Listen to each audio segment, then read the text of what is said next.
This is Pet Life Radio. Let's talk pets.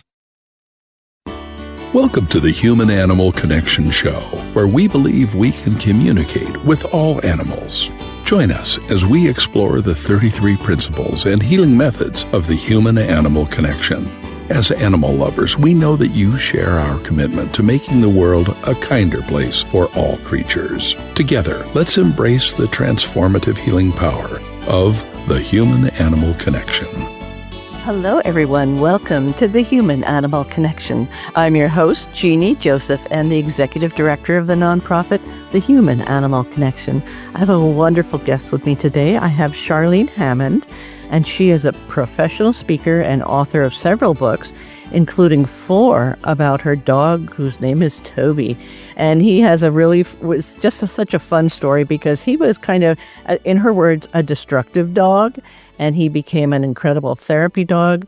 So becoming a therapy dog was not only therapy for him in finding his true purpose, but amazing help with other people. So Charmaine, thank you so much for being a guest on our show. Thank you so much. I am really looking forward to today's conversation. Oh, great. So tell us, Toby started out, he wasn't what some people would call a good dog. He had some behaviors that weren't so good.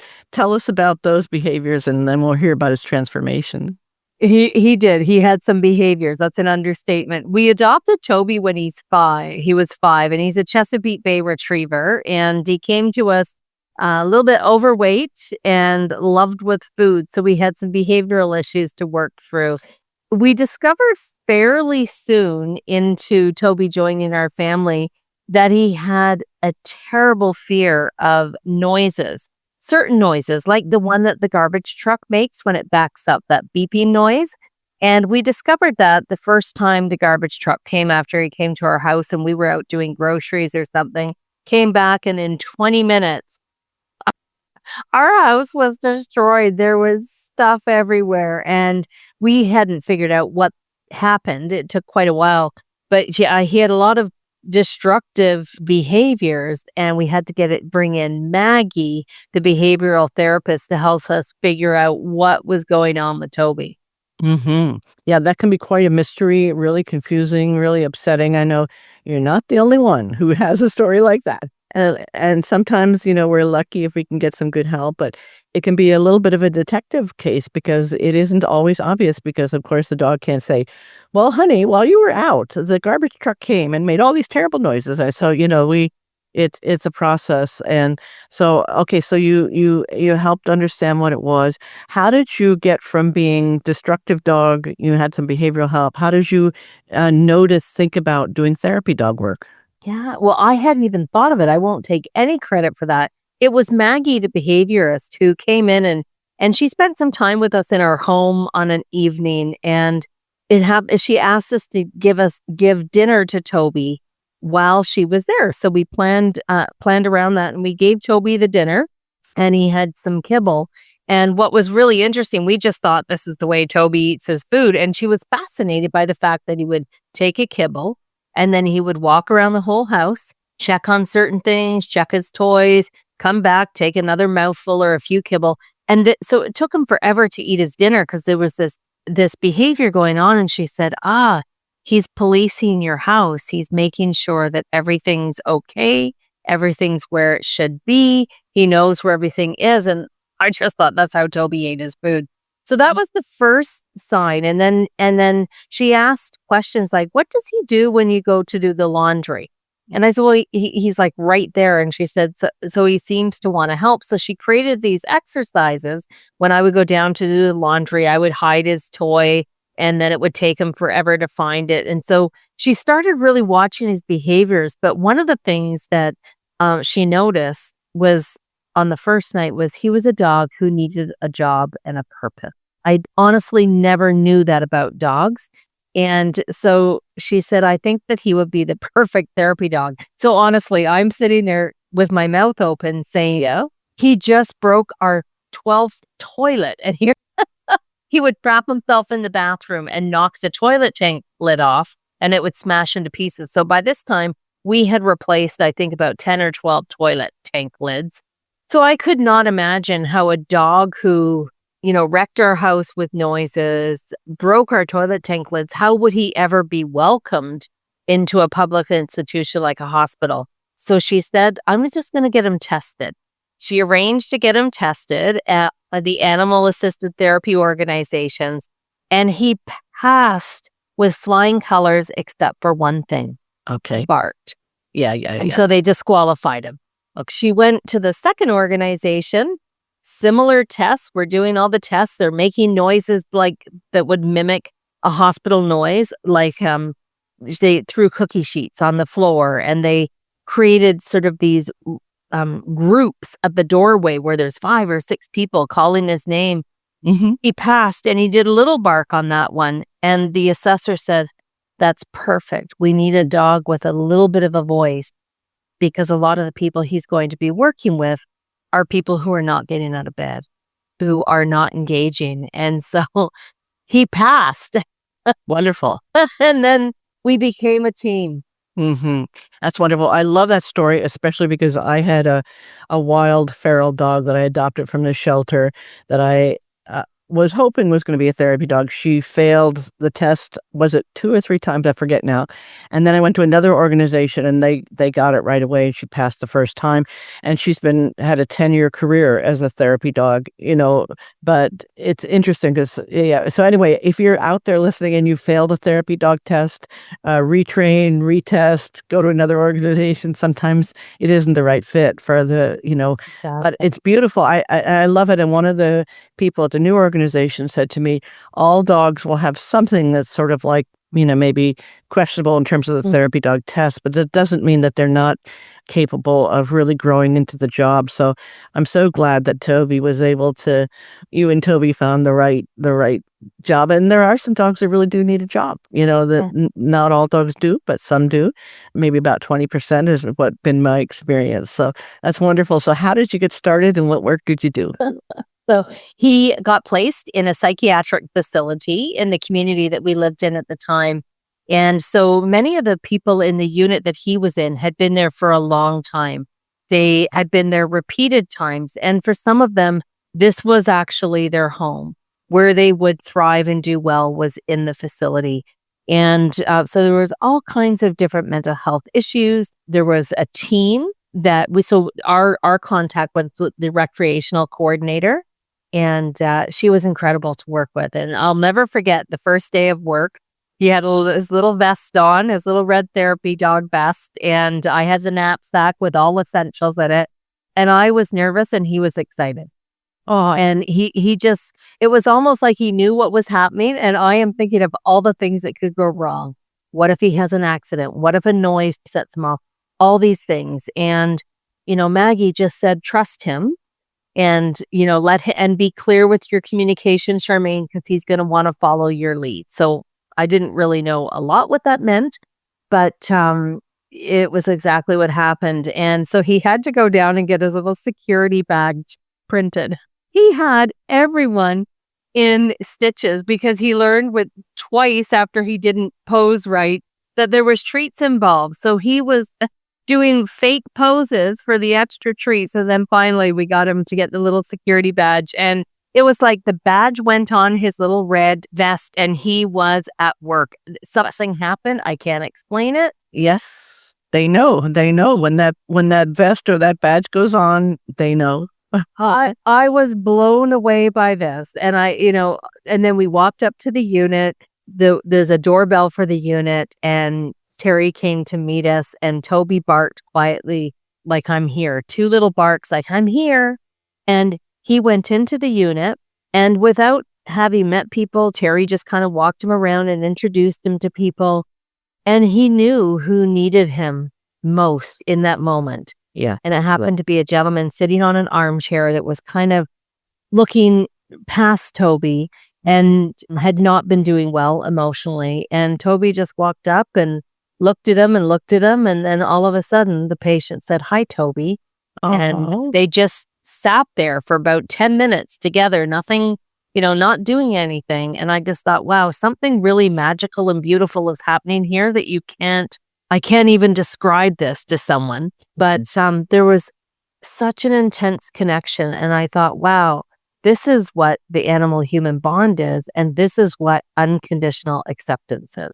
Yeah, it's so beautiful because the animals don't see, oh, you have a diagnosis or you have a condition or you this or you that. They just see right to your essence. And being seen, that's what we all crave. It's not in this world. I mean, who goes around, wow, I see your essence, you're such angel, we don't get that too much. So the great therapy animals can see beyond all of the presentation, whatever the injuries inside or out, and they just want to love you, and that connection and that love is so healing. It's I think every place where there's at least one person should have a therapy dog. Yeah. It's such beautiful work. Yeah. Well, and people started to look forward to that day that he would go in, and we had his little knapsack and his little vest, and I know animals know how to tell time because Toby, when the routines would happen, but how did he know what day of the week it was to go and get his toys and be waiting? I have no idea how this happened, but he, for 4 years, he volunteered there every week. He inspired the patients to start learning how to make dog treats. They would do they called them pup cakes and all kinds of little treats. So he kind of brought together a feeling of community. But I honestly believe as much as he gave, he got just as much back from the patient. Oh, I love that. And I was being transformed in the process of all of this. I love that. That's a big principle in the human-animal connection. We do therapy dog work. We work with therapy donkeys.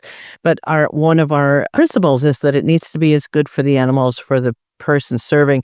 We don't want animals to be tools of healing, because that is really unfair and that perpetuates kind of the old master-slave thing. And so we really like to make sure that we pay attention to when is enough for the animal. What do they like to do? Because different animals will respond to different situations. Some like the young kids, some like the older folks, some like mental illness, some like physical illness, some like trauma. So as humans, we need to be very observant to see what the animal prefers. So yes. Yeah. And it was interesting because different patients had different needs. So there was one particular patient, and this was a gentleman in the armchair that he just connected with. And this particular patient liked to be outside, didn't really want to converse a lot with the people on the unit. But with Toby, he would have these long conversations, and Toby loved to play fetch. And so the patient and Toby would just have this exchange of he would throw the toy, Toby would get it, Toby would wait for whatever he was going to share verbally, then the toy would go out. And so and other patients didn't want to throw the toy. They wanted to just sit and stroke Toby. Another patient loved to play soccer and would kind of have his soccer ball in the visiting room, and he would just push it to Toby and Toby would push it back with his nose. No communication, but they were communicating. And then, another patient was really experiencing intense depression and not wanting to get out of bed a lot. And so Toby would come down and he would just kind of go in the room and wait for her to acknowledge him. And then he would just sit beside the bed. And it was so comical because he would just nudge her arm with his nose. Come on, out of bed, come on. And then she'd get out. But when she was struggling, she asked the nurses for a picture of Toby. So we learned that he became this inspiration for her. He loved going there. He loved the happiness on his face when she would get out of bed. He was just, come on, let's go. Let's go be something. So I know that there was so much reciprocity happening between him and the patients. And, it was changing me. I was a perfectionist before we got Toby, and you can't be a perfectionist with a dog like Toby. So he actually kind of rescued me in the process of it. Yes, mutual healing, mutual rescue. Yeah. We're going to take a short little break. When we come back, I want to hear more of the fun stories of how Toby healed people. We'll be back in just a moment. Real people, Real stories. Our little dog developed this lymph problem. The chemotherapy lasted for 6 months, started developing more lymph nodes. So I thought I'd just try carnivore. The lymph nodes started to go down. Then I took him into the vet to have him checked out, and there was no signs at all inside. My cat had issues that developed in his eye, and 3 months later, my veterinarian said, let's go ahead and remove the eye. I heard the carnivore on advertising, so I said, you know what, I'm going to order this product. They did the procedure, they did all the tests, and they said, I don't know what you did. This product saved his eye. I've got a Labrador. She could hardly lift herself up off the floor. The treatment was chemotherapy. That's when I said, this could be the ticket. About 3 weeks, you could tell she was very alert. She was going on a 5-mile walk. She is just like prime again. Call 866-836-8735. That's 866-836-8735. Or visit carnivore.com. That's carnivora.com. Use promo code PETLIFE at checkout for 15% off your order at carnivora.com. Hey friends, if you like what you're hearing and want to learn more, check out Dr. Joseph's book, The Human-Animal Connection, Deepening Relationships with Animals and Ourselves. Or visit the website, thehumananimalconnection.org, to book an online consultation. Thank you for loving animals. Now back to the show. Let's Talk Pets on PetLifeRadio.com.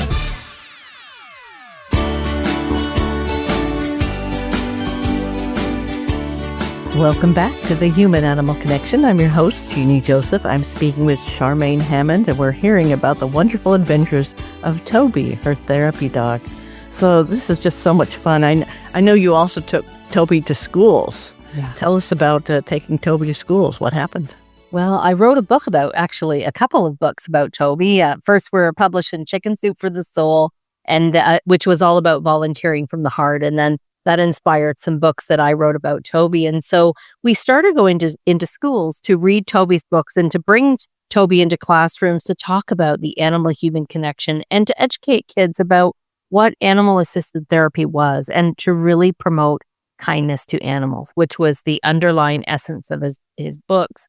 And so I was never, I was surprised and never surprised at the same time. Toby would just be in an audience of, say, 200 little children in an elementary school, and his eyes would lock on a particular child.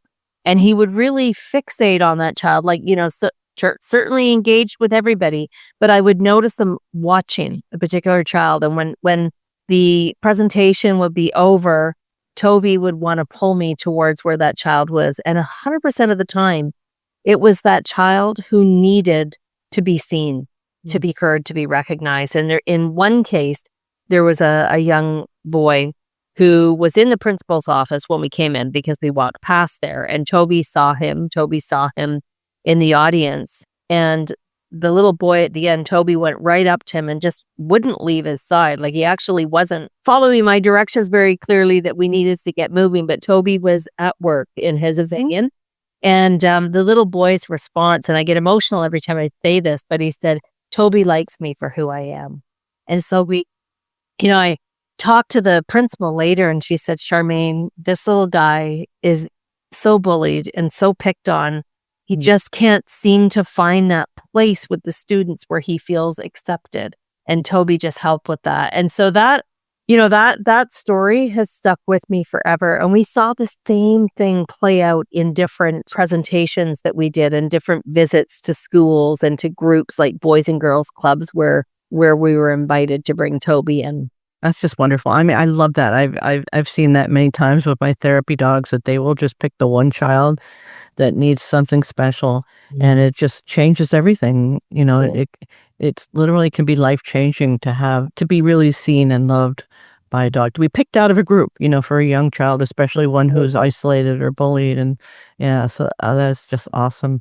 And I know you also, back working in the psychiatric ward, you had a doctor ask you to come and see a particular patient. Tell us that story. Well, there was a patient in the hospital, and the patient was in late stages of cancer, and so he was dying, and he was talking a lot about his dog, and I believe the dog's name was Skippy. And so talking a lot about this dog, and the psychiatrist asked if we would go and visit this gentleman. We'd not ever worked with him.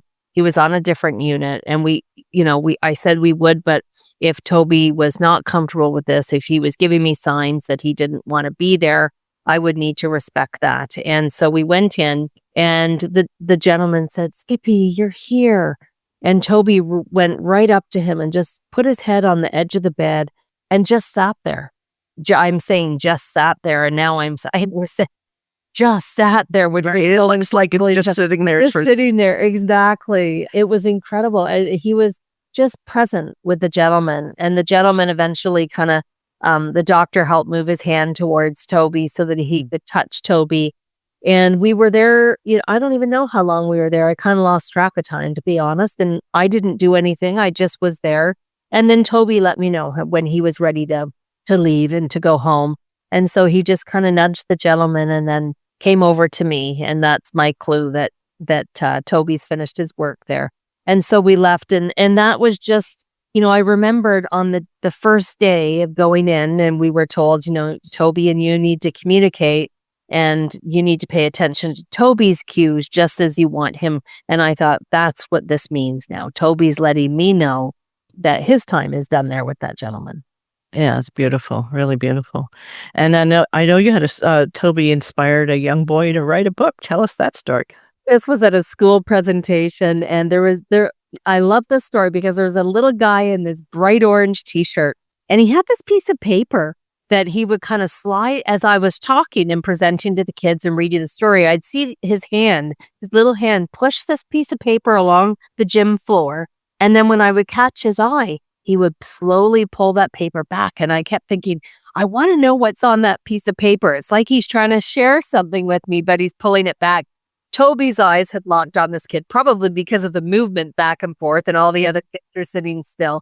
So at the end, he talked to the teacher, asked if he could come up and talk to Toby and I. And he knew in advance there was going to be an author coming to present to the school, and it was about the dog Toby.